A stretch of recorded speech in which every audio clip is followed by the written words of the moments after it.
in studio. Thank you both for coming in. Thank you. Thanks. It's great to be here. Welcome. So, Ivy, as I mentioned, Oscars of the food world. What does that mean? How big of a deal are the James Beard Awards? The James Beard Awards are the biggest deal in the food world, definitely. They legitimize a chef, a restaurant, a cookbook like nothing else. Yeah, I don't think there's anything that compares. You know, World's 50 Best has its place, but it's not the beards. Right. So this is epic. This is big. And just like the Oscars, Grace, the James Beard Awards have had a so white problem over the years. Yes. Things came to a head in 2020. Can you talk a bit about what happened there? Well, just briefly, the 2020 awards were canceled. Much like other award shows and gala events that year, canceled due to the pandemic, and the James Beard Foundation released a statement that, you know, given the troubles that the hospitality industry is having in 2020 because we're hit really hard, we're not going to do the awards, and, you know, it doesn't seem right to also take into consideration the people in 2021, given what happened in 2020, so we're not having the awards then either. And a lot of people were like, okay, that makes sense, you know, a lot of things are shutting down because of the pandemic, sure, but then less than a week later, it came out that the real reason why the awards were canceled was because not any of the 20 plus winners were a person of color. Oh boy. So the optics of that, you know, whether the winners are deserving or not, are really, really bad. So they decided, instead of dealing with the fallout from that, they were just going to cancel the awards altogether. Unfortunately, it still came out that that's the reason why the awards were canceled. And here we are with another controversy. Here we are. Okay, so after this happens, as you said, the foundation ends up pausing the awards for 2 years, and they also do an audit to, quote, remove any systemic bias. Ivy, what were some of the goals that they committed to at that time? Well, according to my notes, they plan to diversify the judging body to 45% people of color by 2022, 2023, and 50% after 2023. The audit also recommended entrants provide a statement of alignment with the Beard's missions and prove adherence to its code of ethics. And it seems like they've sort of enacted this like secret police, KGB style method of doing that. I don't really know. But the New York Times piece blew that open. Yeah, we're definitely going to get into that. This is really interesting. There's a ton to unpack. Sticking with the racial diversity issue for just another minute, the awards were actually announced just last night.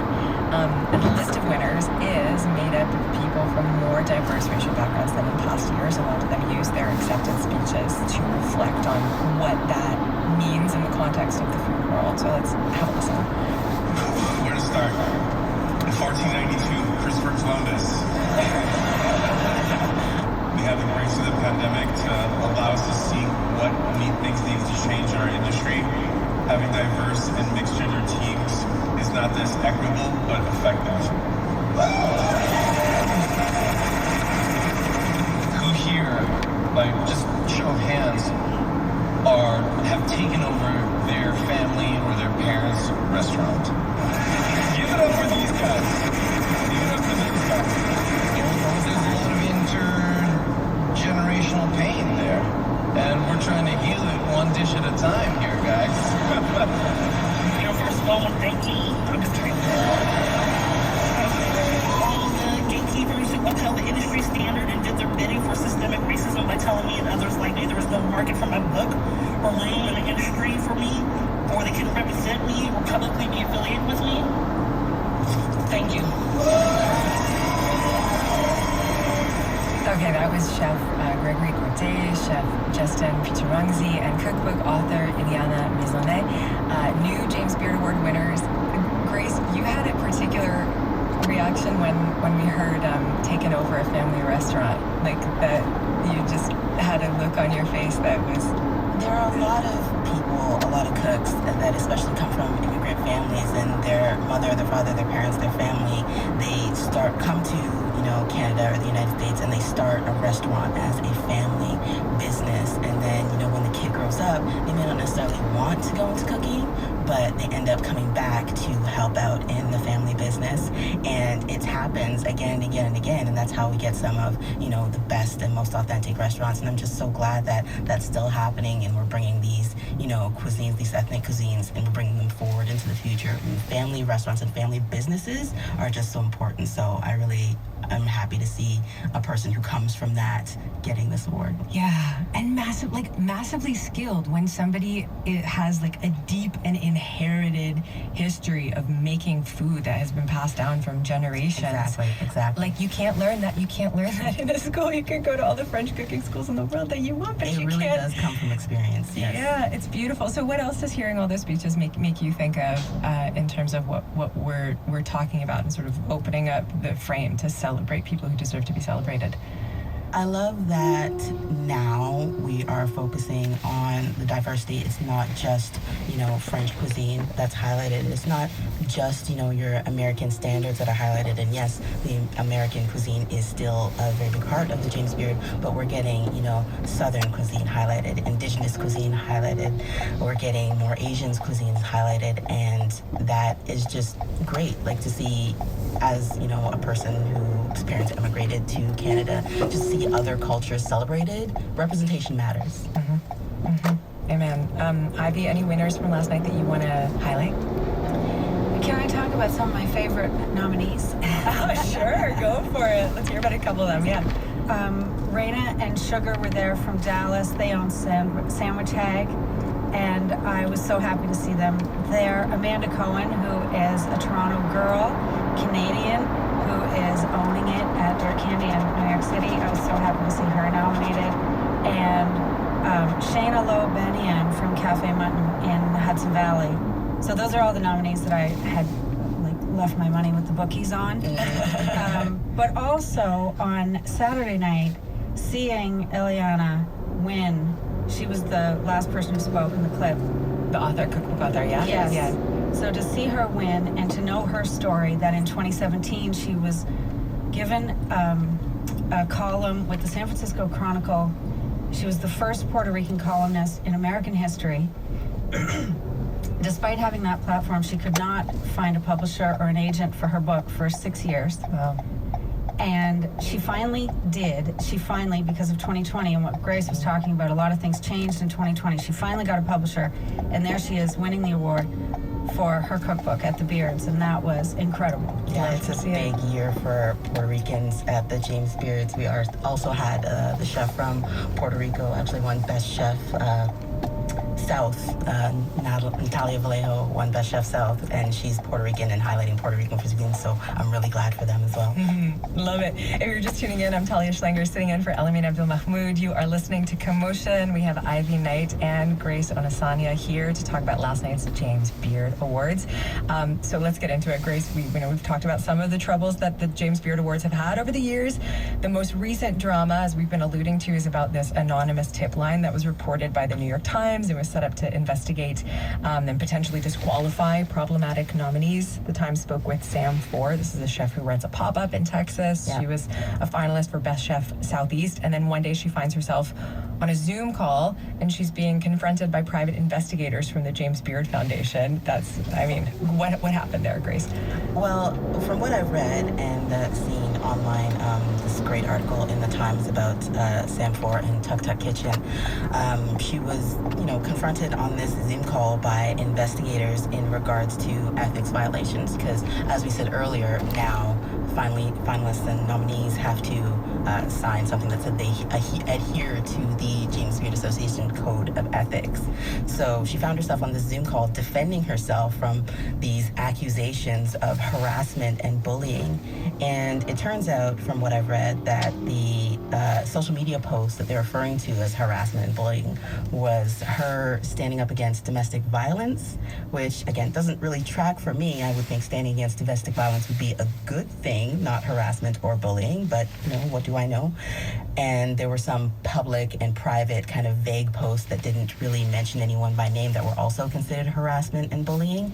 Now, the lack of transparency in how these things violate the code of ethics is not very clear to me and not very clear to anyone else, which again comes back to the lack of transparency in this ethics investigation for the James Beards. It's all a very sticky situation. Yeah, definitely. We also have the Times reporters Brett Anderson and Julia Moskin talking with a chef called Timothy Hanses, who brought his lawyer to the interview. This is always a good start.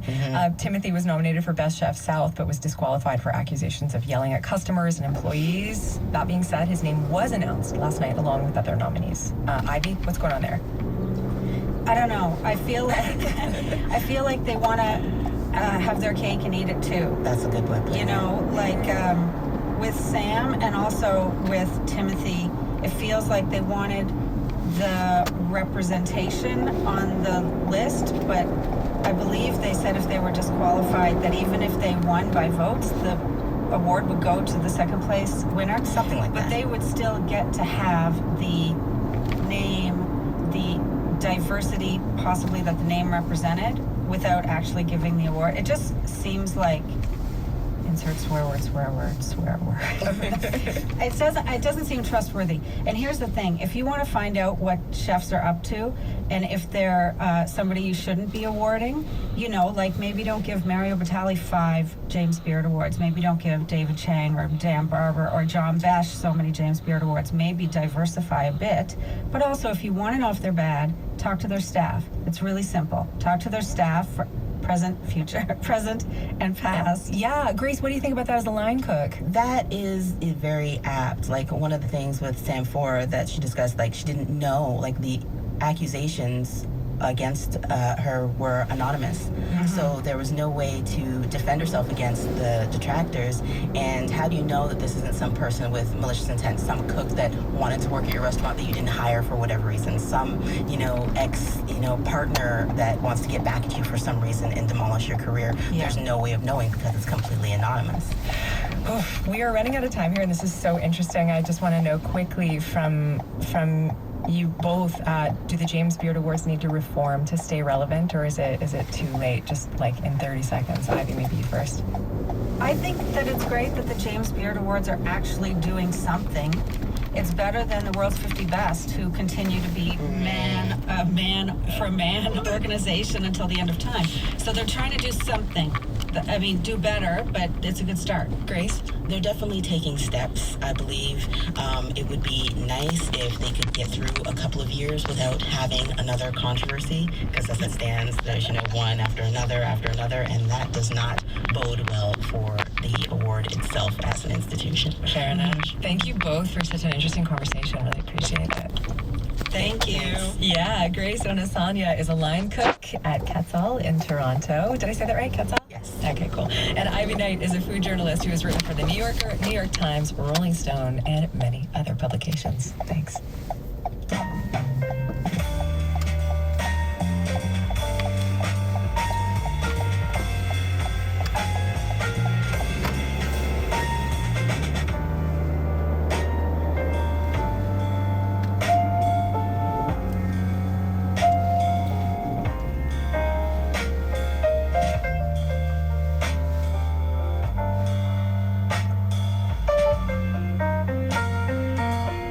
I'm Talia Schlenger, sitting in for Elamin Abdul Mahmoud. You're listening to Commotion.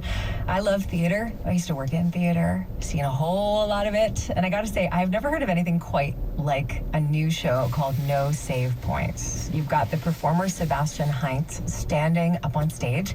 He has electronic receivers all over his body. And there you are in the audience holding a controller to send signals to those receivers on his body and direct his movements as if he's a character in a video game, except he's actually a live actor in a play. Sebastian not only stars in the show, he created it too, based on his long love of gaming and the really profound experience he's had with his mom, who was diagnosed with a neurodegenerative disease called Huntington's. Sebastian is with me now. Welcome. Oh, it's so good to be here, Talia. Thank you so much for talking. I'm so glad to have you. So